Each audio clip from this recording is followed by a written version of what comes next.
इसमें जो मैसेज के ज़रिए बेनिफिशरीज़ को मैसेज जा चुके हैं आज दिन तक, वो 38,23,145 38,23,145 लोगों को मैसेज जा चुके हैं, जिसमें से 10,71,200 अभी तक हुकूमत सिंध, जो टोटल सिंध हुकूमत सिंध ने 15.5 अरब रुपए इस आटे की मद में सब्सिडी का ऐलान किया हुआ है, उसमें से जो हबीब बैंक से कैश विड्रॉ हुआ है इस मद में, वो 2,14,25,64,000 रुपये, 2,14,25,64,000 रुपये अभी तक जो है वो कैश विड्रॉ करा चुके हैं हबीब बैंक से। तो गवर्नमेंट ऑफ सिंध को ये पता था कि ये माजी में इस तरह के वाक़यात होते रहते हैं, और अभी जो पूरे पाकिस्तान में भी जो वाक़यात हो रहे थे, अनफॉर्चुनेटली अफसोसनाक वाक़यात हैं, उसमें इंतज़ामिया की, गवर्नमेंट की नीयत उन गवर्नमेंट्स की ठीक है, लेकिन अनफॉर्चुनेटली हमारे पास एक इस तरह का माहौल है। तो इसीलिए सिंध हुकूमत ने कहा कि जी किसी को सड़क पर नहीं खड़ा करें, किसी को इस तरह किसी की बेतौकीरी ना करें। बेहतर है कि उनको बेनज़ीर इनकम सपोर्ट प्रोग्राम के तहत जो डेटा है, उस डेटा के थ्रू उनको मैसेज जाए, और मैसेज के ज़रिए वो 2,000 रुपये उसके अकाउंट में आ गए। अब उसकी मर्ज़ी है कि वो किसी भी स्टोर से जाके वो आटे की मद में सब्सिडी लेना चाहे या किसी और चीज़ की मद में। लेट सपोज कोई शख्स आटा अगर नहीं खाता, कहता है जी मुझे चावल खाने हैं, तो वो चावल की मद में जो है वो उसको वो गवर्नमेंट के पैसों से वो अपनी रियायत ले सकते हैं। तो ये गवर्नमेंट की एक बहुत ही अच्छी प्लानिंग अभी तक चल रही है।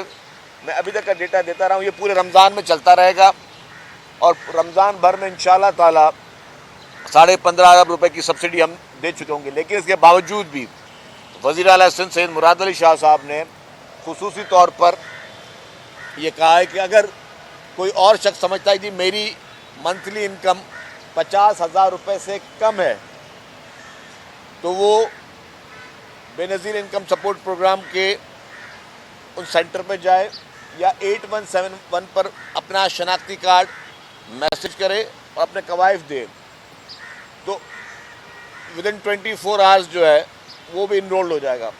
और अगर ये जो 15.5 अरब रुपए कल को इसमें से 5 अरब और भी प्लस करने पड़े, तो हुकूमत सिंध वो करने को तैयार है। तो ये गवर्नमेंट ने एक मैकेनिज्म बनाया था। तो कल वाले वाक़े में भी मैं ये नहीं कहूँगा कि फैक्ट्री के मालिकान की नीयत ख़राब थी, उनका तरीका गलत था, और इसीलिए गवर्नमेंट ने एक्शन लिया है कि आप, ये सबके लिए मैसेज है कि बराए मेहरबानी नेकी का काम करना अच्छी बात है, सब नेकी का काम करें, लेकिन बराए मेहरबानी तरीक़ेकार उसका इख्तियार करें। किसी की ज़िंदगी से, किसी की कीमती जान से खेलने का इख्तियार किसी को नहीं है। सब तरीका अपना जो है वो बेहतर से बेहतर जो है वो इख्तियार किया जाए। ये तो चीज़ थी जो सिंध हुकूमत की जानिब से पूरे रमज़ान मुबारक में कोशिश की जा रही है, एफ़र्ट्स किए जा रहे हैं, उसके बारे में। इस वक्त जो मुल्क की सियासत में जो हो रहा है वो निहायत ही अफसोसनाक हो रहा है। और मैं ये कहूँगा कि पाकिस्तान की 75 साल की हिस्ट्री में, पाकिस्तान की 75 साल की हिस्ट्री में आइन कानून की इस तरीके से बेतौकीरी आज दिन तक नहीं हुई। सबसे पहली बात, ये पिछले 1-1.5 महीने में जो कुछ हुआ है, हमने मैसेज क्या दिया है? हमने मैसेज दिया है कि ये आइन की किताबें हैं, ये कानून की किताबें हैं, जो आपके पाकिस्तान पेनल कोड के, जो पीनल कोड के जो भी कानून है, इसकी कोई वैल्यू नहीं है, कोई हैसियत नहीं है। अब इस मुल्क में फैसला डंडे के ज़ोर पे होगा, इस मुल्क में फ़ैसला बदमाशी के ज़ोर पे होगा, इस मुल्क में फ़ैसला गुंडागर्दी के ज़ोर पे होगा, इस मुल्क में फ़ैसले सिर्फ ताकत के ज़रिए कर सकेंगे, कानून के ज़रिए कोई फ़ैसला नहीं होगा। जिस तरीके से पिछले 1-1.5 महीने में जो लाहौर में तमाशे हुए, जो पुलिस वालों की पिटाइयां की गई, जो कानून नाफिज करने वाले इदारों की गाड़ियों को नुकसान पहुंचाए गए, उनके सिपाहियों को नुकसान पहुंचाए गए, जिस तरीके से पुलिस पे पेट्रोल बम फेंके गए, मैं हैरान हूं। और वाकई ये मैं समझता हूं कि ये हमारे स्टेट के मुंह पे एक तमाचा है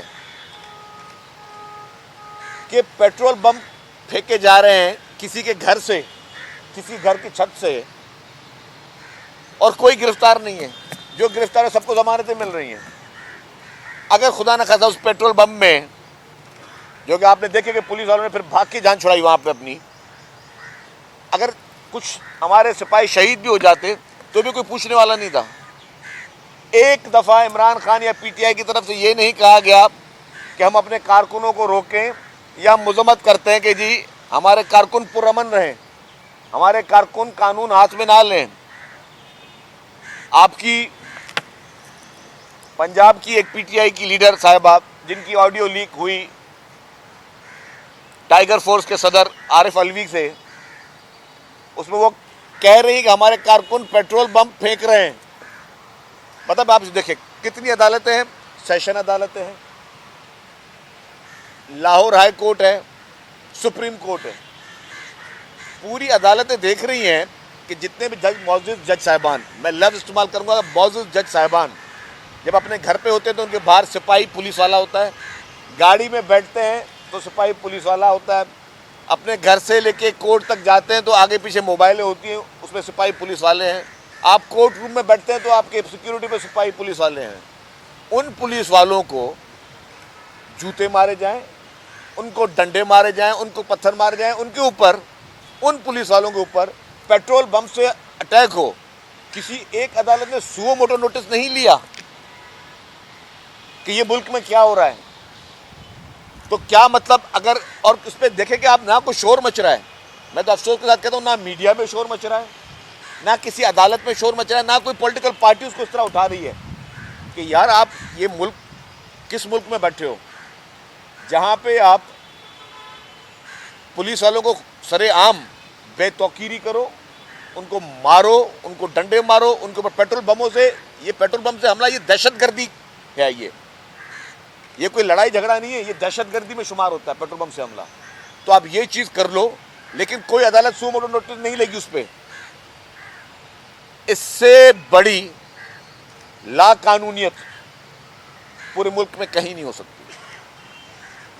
इससे बुरी लाकानूनियत की मिसाल पूरे मुल्क में कहीं नहीं हो सकती। ये हम खुदा ना खासा ये मैसेज दे रहे हैं कि this country is without the law, यहां कानून की कोई हुक्मरानी नहीं है। और उन सब लोगों को जो उसमें मुलविस है, जो उसके मास्टरमाइंड है, हर जगह से क्लीन चिटें मिल रही हैं, हर जगह से उनको बेल बिफोर अरेस्ट मिल रही है, अदालतें बुला रही हैं, वो अदालतों में जाने के लिए तैयार नहीं है। उन्होंने एक मरतबा भी अदालतें कहने पे नहीं गए, हाँ जब भी गए अपनी मर्जी से गए, अपने मूड के हिसाब से गए। वो जो भी वो जादू टोने में जो उनको तारीखें बताई जाती हैं कि इस तारीख में घर से निकलना, उस तारीख पे गए वो अदालत के बुलावे पे एक दफ़ा भी नहीं गए, किसी एक कोर्ट में भी नहीं गए। और सारी की सारी अदालतों की तरफ से क्लीन चिटें मिल रही हैं ऐसे लोगों को कि रियासत पे आप हमले करें, रियासती इदारों पे हमले करें। अगर रियासती इदारों पे हमले करना जायज़ है, अगर ये फैसला हर कोई इस मुल्क में 22 करोड़ आवाम ये फैसला कर ले आज कि हमने गिरफ्तारी नहीं देनी,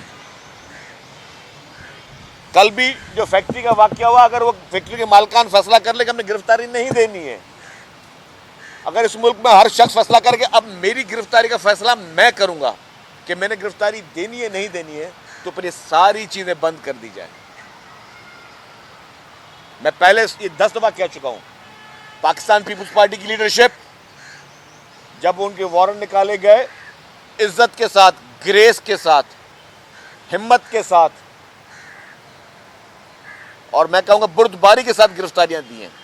पीपुल्स पार्टी के वर्करों ने बुर्दबारियों के साथ गिरफ्तारियां दी हैं, हम सब ने बुर्दबारियों के साथ गिरफ्तारियां दी हैं। हमारे वारंट निकले हुए, हमने अपने मुल्क में आके गिरफ्तारियां दी हैं। हमें पता था हमारे साथ क्या शरण, हमने वॉलंटियरली गिरफ्तारियां दी हैं। यहां इस मुल्क में आपने तमाशा क्या मचाया हुआ है। कि ये मैसेज दे दिया आपने कि अब इस मुल्क में डंडे का कानून चलेगा, बदमाशी का कानून चलेगा, गुंडागर्दी का कानून चलेगा। जो जितना बड़ा गुंडा होगा वो उतना ही बड़ा कामयाब। जितना ज़्यादा मॉब इकट्ठा करना है बस, और कोई काम नहीं करना। कल को जितने भी माफियाज हैं वो भी ये काम करें। आप पैसे पे हायर कर ले 5-6 हज़ार आदमी या 2-4 हज़ार आदमी, और वो घर के बाहर खड़े कर दें, फिर इस मुल्क में जो तबाही फैलानी है फैला दें। जिस तरह का मैसेज देना है मैसेज दे दें। आपने ये मैसेज दिया, अनफॉर्चुनेटली मुझे बड़े अफसोस के साथ कहना पड़ रहा है। हमारी अदालतों के पास सारे कवानीन मौजूद हैं, और वो जितने भी ऑडियोज थी, क्या यास्मीन राशिद की ऑडियो और आरिफ अलवी की ऑडियो किसी एक ने तरदीद की कि ये मेरी आवाज़ नहीं है?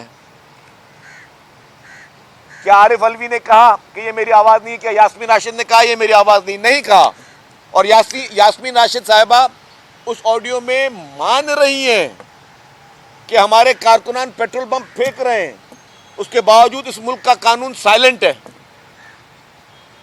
कानून में हर चीज़ मौजूद है, लेकिन कानून पे जिन्होंने अमल दरामद कराना वो साइलेंट है। मैसेज क्या दिया आपने पूरे पाकिस्तान को? आज एक की हुकूमत है, कल किसी और की हुकूमत हो जाएगी। फिर मैं तो हर बार कहता हूँ 5-6 हज़ार आदमी जमा करना कोई बड़ी बात नहीं है। फिर हर आदमी अपने घर के बाहर गुंडे जमा कर दे, बदमाश जमा कर दे, उनको हाथ में लाठियां दे दे। यहाँ लाठियां काफ़ी जगहों पर हथियार भी आ जाएंगे, आए कोई माइका लाल लड़ने के लिए। और फिर आपने केस प्रेसिडेंट यही बनाना है कि क्योंकि आपने इमरान खान को कुछ नहीं कहा तो अब आइंदा आप किसी को कुछ नहीं कहोगे। आपने पूरे मुल्क में मैसेज दे दिया कि अब कोई हर शख्स गिरफ्तारी अपनी मर्जी से देगा, और अगर आपने किसी ने गिरफ्तारी बचना है तो ज़्यादा से ज़्यादा गुंडे पाले, ज़्यादा से ज़्यादा बदमाश पाले, ज़्यादा से ज़्यादा लोग सोशल मीडिया पे पाले कि आपके हर गलत काम को वो सही साबित करते रहे। अजीब व गरीब हालात लगे हुए हैं। इस मुल्क में कानून का तमाशा बनाया जा रहा है। जस्टिस वक़ार सेठी मरूम, पेशावर हाई कोर्ट के चीफ जस्टिस की जजमेंट मौजूद थी। जस्टिस वक़ार सेठी मरूम, पेशावर हाई कोर्ट के चीफ जस्टिस की जजमेंट मौजूद थी कि KPK BRT की नैब और FIA इंटरोगेशन करे। इमरान खान की हुकूमत, जिसकी टांगें कांप रही थी कि जी इसमें हम फंसेंगे, क्योंकि KPK BRT में KPK के ब्यूरोक्रेट कह चुके हैं कि 7 अरब रुपए की सिर्फ किकबैक चली है, बाकी इन्वेस्टमेंट अलग हुई है। 7 अरब रुपए की किकबैक चली है, लेके गए सुप्रीम कोर्ट में, और जस्टिस उमर अता बंदियाल साहब की बेंच थी। जस्टिस उमर अता बंदियाल साहब की बेंच थी जिसने उसको स्टे ऑर्डर दे दिया, और वो स्टे ऑर्डर ये था कि जी इस पे FIA को मना कर दिया गया कि आप PTI की, खैबर पख्तूनख्वा की हुकूमत के BRT केस पे आपको स्टे ऑर्डर दिया जाता है, आप इसके खिलाफ इंक्वायरी नहीं करेंगे। फिर वो स्टे एक्सटेंड होते रहे, वो स्टेज एक्सटेंड होते रहे। मैं चुप हूं, मैं तनकीद नहीं करूंगा। मैं इज्जत करता हूं तमाम जज साहिबान की, मैं जुडिशरी का एहतराम करता हूं, लेकिन एक सवाल या निशान तो बनता है कि पाकिस्तान में कितने बड़े करप्शन केसेस में किसने स्टे लिए आज तक, और किसको स्टे मिला है आज तक? सब पे मुकदमे चले, किसी ने स्टे नहीं लिए। और अगर जिसके हाथ साफ होंगे वो स्टे क्यों लेगा? अगर आज कोई मुल्क का इदारा किसी का दरवाज़ा खटखटाता है, किसी सरकारी इदारे का, किसी प्राइवेट शख्स का, जी हमें आप पर शक है कि आपने गलत काम किया है, आपने करप्शन की है, आपने गलत तरीके से पैसे कमाए हैं, तो आप बोलेंगे जी आओ बिस्मिल्लाह, आप इंक्वायरी करो, इन्वेस्टिगेशन करो। जो चोर होगा, जो डाकू होगा, जिसके वो कहते हैं चोर की दाढ़ी में तिनका होगा, वो कहेगा जी नहीं मेरी इन्वेस्टिगेशन नहीं करो, मैं अपनी तलाशी नहीं दे सकता।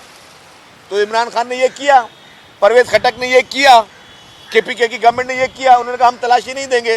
वो चले गए सुप्रीम कोर्ट में, जस्टिस वक़ार सेठी साहब की जो जजमेंट थी उसके अगेंस्ट हमें स्टे दिया जाए, और उस वक्त बेंच में जस्टिस उमर अता बंदियाल साहब थे, मौजूद जज साहब, उन्होंने स्टे दे दिया। हमारे लिए काबिल एहतराम है, मेरे लिए कम से कम काबिल एहतराम है तमाम जज साहिबान। लेकिन ये सवाल या निशान तो बनता है कि जी आपने उसको स्टे दे दिया, लेकिन इस मुल्क में किसी और पॉलिटिकल पार्टी ने कभी किसी करप्शन केस पे स्टे नहीं लिया। तो आपने एक डाकू, एक चोर, एक बेईमान को स्टे इस मुल्क में की अदालतों से मिले, स्टे मिले। और आज दिन तक मैं ओपन चैलेंज देता हूं, इमरान खान से लेकर किसी तर्जुमान से तक लेकर एक शख्स नहीं है पीटीआई का जिसने इसकी जस्टिफिकेशन दी हो कि हमने स्टे क्यों लिया। कोई एक शख्स नहीं है। मैं ओपन चैलेंज करता हूं, एक शख्स आके टीवी पे बताए कि हमने इसलिए स्टे लिया। हमने इसलिए स्टे लिया क्योंकि हमारे हाथ साफ थे। हमने कहा फिर भी हम पर इंक्वायरी ना हो। कौन कहेगा जी? कौन कह सकता है? मेरा मोबाइल अगर यहाँ से गुम हो जाए, मैं बोलूँ यार, मिसाल के तौर पे यार आपने उठाया तो आप बोलो यार तलाशी ले लो मेरी, यार मैंने नहीं उठाया। और अगर आपके जेब में हो तो आप बोलो यार मैं तलाशी नहीं दूंगा। क्यों नहीं दोगे तलाशी भाई? ये क्या मुल्क में दो कानून हमेशा चलते रहेंगे? लाडलों के लिए अलग कानून और जो लोग पसंद आए उनके लिए अलग कानून। एक पॉलिटिकल पार्टी के लिए हमेशा सॉफ्ट कॉर्नर, एक पॉलिटिकल पार्टी के लिए हमेशा रियायत और बाकी पार्टियों के लिए जूते और डंडे। हमेशा इस मुल्क में क्या इस तरह चलता रहेगा निज़ाम?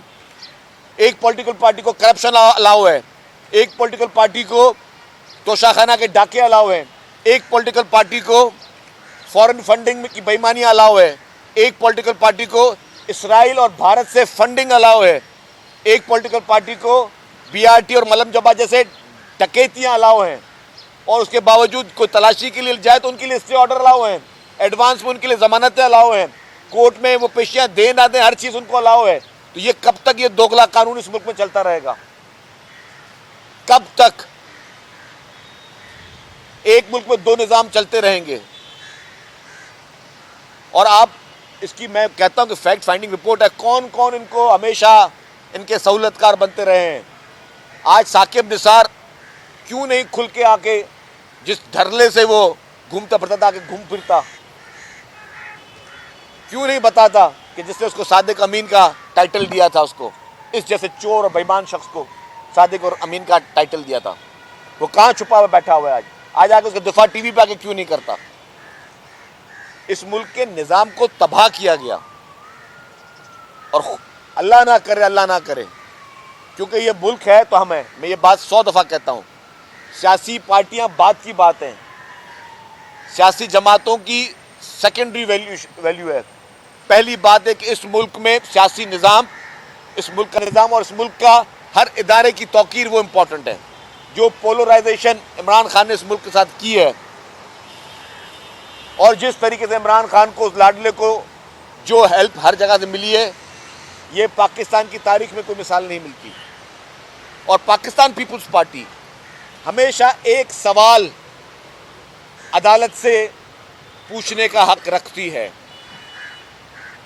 कि आपने हमारे अजीम कायद, 4 अप्रैल को उनकी बरसी आ रही है, शहीद जुल्फ़िकार अली भुट्टो का जो अदालती कत्ल किया, शहीद भुट्टो मर्डर केस में मोहतरम आसिफ अली जरदारी साहब as the president of Pakistan, उन्होंने रेफरेंस सुप्रीम कोर्ट में दाखिल किया। क्यों नहीं तारीख मिलती उसकी? क्यों अदालतों के पास वक्त नहीं है शहीद जुल्फ़िकार अली भुट्टो साहब का जो अदालती कत्ल किया गया उसके बारे में जजमेंट देने के लिए? हमारे पास ना बंदूकें हैं, हमारे पास ना गुलेल हैं, हमारे पास ना लाठियां हैं, हमारे पास ना पेट्रोल बम है कि हम अदालतों को खुदा ना खास्ता इस तरह का कोई माहौल बनाए, और ना कभी बनाएंगे। ना पीपुल्स पार्टी की लीडरशिप मरते दम तक इस तरह का कोई स्टेप लेगी। लेकिन इंसाफ का तकाजे के लिए हम चिल्ला सकते हैं, हम अपीलें कर सकते हैं, लेकिन इंसाफ का तकाजा पूरा क्यों नहीं होता? शहीद मोहतरमा बेनज़ीर भुट्टो साहिबा का केस पिंडी हाई कोर्ट में चल रहा है। लास्ट हेयरिंग में अदालत ने गैर मुय्यना मुद्दत तक के लिए समाअत मुलतवी कर दी। क्यों? सवाल है क्यों? अदालतों के पास इन मुकदमात के लिए वक्त नहीं है। इमरान खान के लिए फ़ोन करके भी रात को 12 बजे अदालतें खुल जाती हैं, लेकिन जिसने इस मुल्क को आइन दिया, जिसने इस मुल्क को एटमी ताकत दी, उसके लिए वक्त नहीं है आपके पास। लेकिन इन सारी चीज़ों के बावजूद जो नाइंसाफ़ियों की दास्तान है पीपुल्स पार्टी के पास, क्या पाकिस्तान पीपुल्स पार्टी ने कभी अदालतों में हमला किया?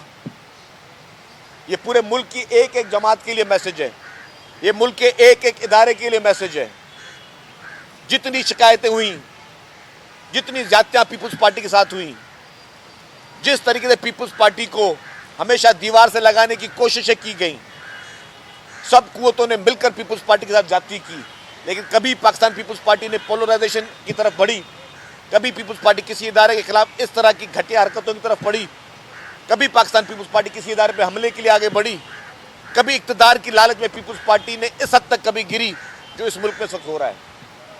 जवाब है नहीं, क्योंकि पाकिस्तान पीपुल्स पार्टी ने हमेशा आइन और कानून की हुक्मरानी पे यकीन किया है। पाकिस्तान पीपुल्स पार्टी हमेशा इस मुल्क के हर इदारे को एक अहम पिलर समझते हुए, चाहे उसमें मीडिया हो, चाहे उसमें एस्टेब्लिशमेंट हो, चाहे उसमें जुडिशरी हो, चाहे उसमें जितने भी अहम इदारे हैं, उनको अहम पिलर समझते हुए पाकिस्तान पीपुल्स पार्टी ने हमेशा उनका एहतराम किया है। अपनी शिकायतें ज़रूर की हैं हमने ज़ियाउल हक से शिकायत की, उसके खिलाफ जदोजहद की, हमने मुशर्रफ से शिकायत की, हमने उसके खिलाफ जदोजहद की, हमने इफ्तिखार चौधरी से शिकायत की, उसकी बहाली के लिए तहरीक में भी हम आगे थे, जानों के नजराने पीपुल्स पार्टी के वर्कर्स ने दिए, और इफ्तिखार चौधरी से शिकायत भी पाकिस्तान पीपुल्स पार्टी ने की कि आपका रवैया गैर आईनी, गैर कानूनी है। वो पैगाम क्या दे रहे हैं? इस सारी मेरी जो आज की डिस्कशन है, सिर्फ दो मैसेज निकलते हैं, दो मैसेज। हर इदारे को अगर आपने अपने हक में फैसले लेने हैं, अगर आपने अपनी हुक्मरानी, अपनी ज़ाती हुक्मरानी आपको चाहिए, एक कानून हाथ में लो, गुंडागर्दी करो, बदमाशी करो, हर इदारे के खिलाफ हर गिरी हुई हरकत करने, किसी भी गिरी हुई हरकत करने के लिए कभी भी गुरेज नहीं करना, हर हद तक जाना किसी भी इदारे को नीचा दिखाने के लिए, जब तक कि वो आपकी लाइन पर, आपकी पिच पे आकर नहीं बैठता। ये मैसेज पाकिस्तान की पॉलिटिक्स में ज़िंदगी भर नहीं गया जो आज जा रहा है, और मैं कहता हूँ कि ये डूब मरने का मुकाम है कि अगर इसमें जो भी शख्स इसका साथी बने, इस गलत हरकतों में इसकी मदद करे, इसका सहूलतकार बने, या इस पूरे जो माहौल में देखते हुए खामोश बने, उसके लिए भी डूब मरने का मुकाम है। मैं आपसे 200% मुत्तफिक हूँ। ना सिर्फ मैं मुत्तफिक हूँ, मेरी लीडरशिप भी मुत्तफिक है। आपके सवाल से मेरी लीडरशिप भी मुत्तफिक है कि देखें, इस वक्त मैं समझता हूँ पाकिस्तान के अवाम के लिए सबसे बड़ा मसला है तो महंगाई है। सबसे बड़ा मसला महंगाई है, और इसी महंगाई की वजह से अवाम की अब अदम दिलचस्पी भी हो गई है कि यार सियासतदान आपस में जो भी करे, जुडिशरी जो भी करे, सिविल जो भी करे, उनकी कोई दिलचस्पी भी नहीं रही है। और उसका एहसास करते हुए मैं बात करूंगा सिंध हुकूमत की। सिंध हुकूमत की जिम्मेदारी क्या थी? क्योंकि पाकिस्तान पीपुल्स पार्टी की अगर जहाँ पे हुकूमत है वो सिंध हुकूमत है। फेडरल गवर्नमेंट में हम इत्तेहादी एक हैं जिसमें जो फैसले हैं मुख्तलिफ जगहों पर डेफिनेटली होते होंगे, लेकिन एक लिमिटेड रोल है। सिंध हुकूमत ने जब सैलाब आए, जब लोगों के लिए तबाहकारियाँ हुई, 21 लाख घर गिर गए, सफाई हस्ती से 21 लाख घर मिट गए, तो पाकिस्तान पीपुल्स पार्टी ने इन्हीं फाइनेंशियल पोजीशन कोई उस वक्त आइडियल नहीं थी, यही थी, मिलती जुलती थी, बोला जी अब 21 लाख लोगों को घर बना के देंगे। जिन लोगों की फसलें डूब गई जी, इनको हम गंदम की फसल लगाने के लिए 5,000 रुपये पर एकड़ किसान को देंगे। आज भी मैं बता रहा हूँ आपको कि 78 लाख खानदानों को, ये महंगाई का एहसास है ना, कि 78 लाख खानदानों को पाकिस्तान पीपुल्स पार्टी की हुकूमत सिंध जो है वो घर बैठे उनको ये पैसे उनके मोबाइल फ़ोन में, उनके कार्ड में आ रहे हैं कि जी जाएँ जाके अपनी ग्रॉसरी करें।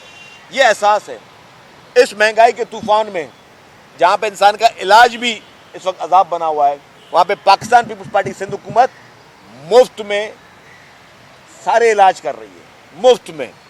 और जो जो उन प्रोसेस से गुजरते हैं, जो कार्डियो की बीमारी से, लिवर की बीमारियों से, कैंसर की बीमारियों से गुजर रहे हैं, कराची में वज़ीर एतज़ाज़ सिंध शर्जील मेमन प्रेस कॉन्फ्रेंस कर रहे हैं, जो आपने लाइव मुलाहिज़ा किया।